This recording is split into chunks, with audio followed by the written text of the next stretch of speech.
So, over the weekend, I happened to be chatting with some old friends of mine in the world of professional wrestling, and they made this comment to me about this very channel. They said, Mike, it seems like you make a lot of videos for the rookies and the greenhorns. When are you going to make some more videos for the veterans of the game? And I said, all right.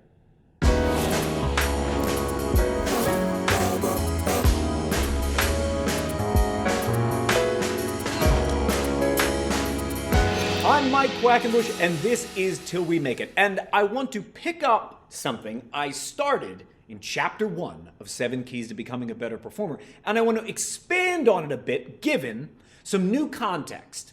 Something I experienced firsthand, having gone to a concert. So, important for you to know, in case you've not read 7 Keys, Chapter 1 is called Greatest Hits. And it is an exploration of a metaphor that is the moves that we choose to put on stage as professional wrestlers could be equated with the songs in the catalog of a musical artist. So even though I'm making this one with veterans in mind, I bet our greener viewers will be able to see immediate applications in their own career. I'm also curious if I get this much closer, because we're always messing with the lights. Am I warm now? Do I look warm to you? All right. So here comes the tricky part.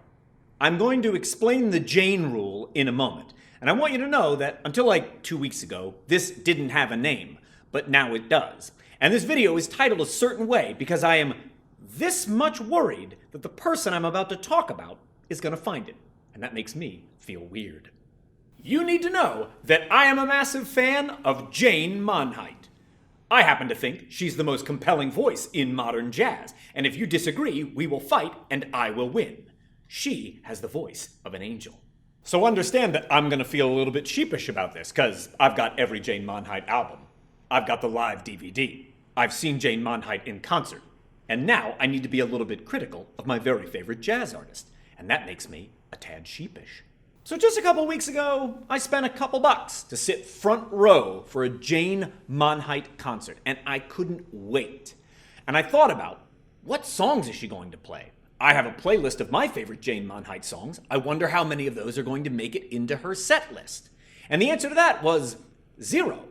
And there's another point of analysis that I want to call to the floor right now. If you wanted to determine the most popular songs by a musical artist, one way that you could do that would be to head to the iTunes store and sort by songs, where the most popular or best sellers will come up at the top of the list, and the other ones are down at the bottom. And while it is certainly fair to say that none of my favorites got played during this concert, I want you to take a look at the top 10 best-selling Jane Monheit tracks. And you're going to notice here 9 different titles. There happens to be one instance where one of the songs is represented as both the album version and the single almost right next to each other. And in this top 9, do you know how many of these songs happen to make the set list? 0. Okay, so let's look a little bit further down the list. Here are the next 10, the most popular or best-selling songs of Jane Monheit. And you've got to make it all the way down to number 14 before you find even one instance of crossover between her best sellers, her best-loved tracks, and what made the set list. And there's nothing else from this list which did.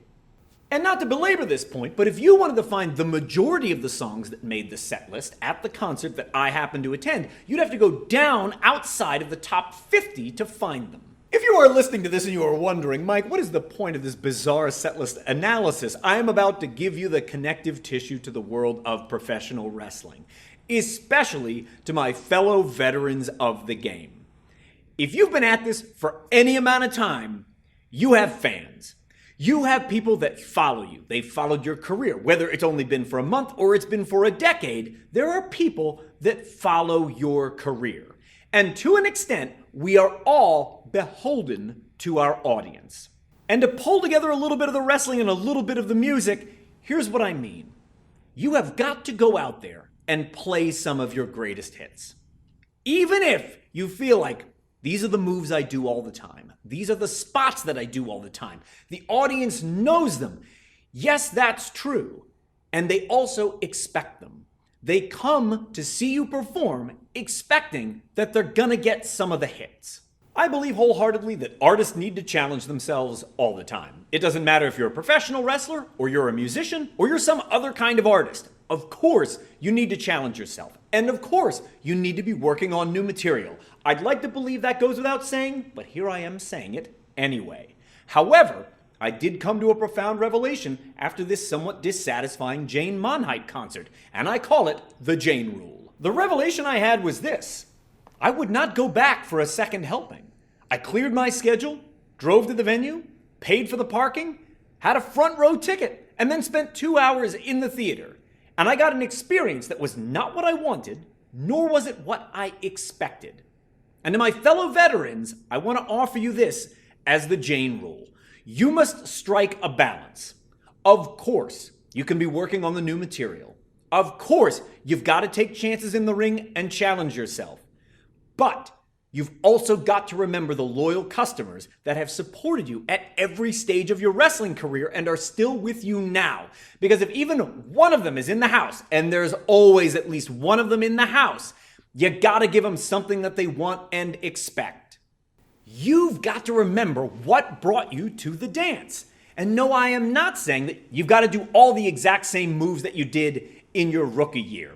There are moves I was doing back then. I can't even do them anymore. Am I telling you you got to run the exact same spots that you ran a decade ago? No way. I sure don't. I can't keep up with my younger self. There's no way on earth. But you can't completely abandon all the things on your greatest hits album either. You do have to play a couple of those tracks. You can't exclude all of them, or what you'll end up doing is alienating those customers who have stuck with you through all the phases of your career. Keep in mind, of course, as wrestlers, we don't sing songs, but we do perform moves. We do have spots. We have character rituals. Some of us have catchphrases, etc., etc. These are all the things that make up the total package of your character. And over time, it has earned you some kind of audience. Whether small, modest, or large in size, it has earned you some kind of audience. And at least one member of that audience is turning up no matter where you go on the planet Earth, and they are there specifically to see you. They're spending their time and their money to be in the room watching and supporting you as you wrestle. So whether you've only just begun to establish your legacy in wrestling, or you are so well established that your fans could probably call out the names of the moves right before you're about to do them, remember the Jane Rule. You've got to strike a balance. Yes, you always need new material and new challenges, and you got to walk some of that out on stage or you'll never grow. But you've also got to do right by the people that have supported you at every phase of your career by busting out a couple tracks from your greatest hits.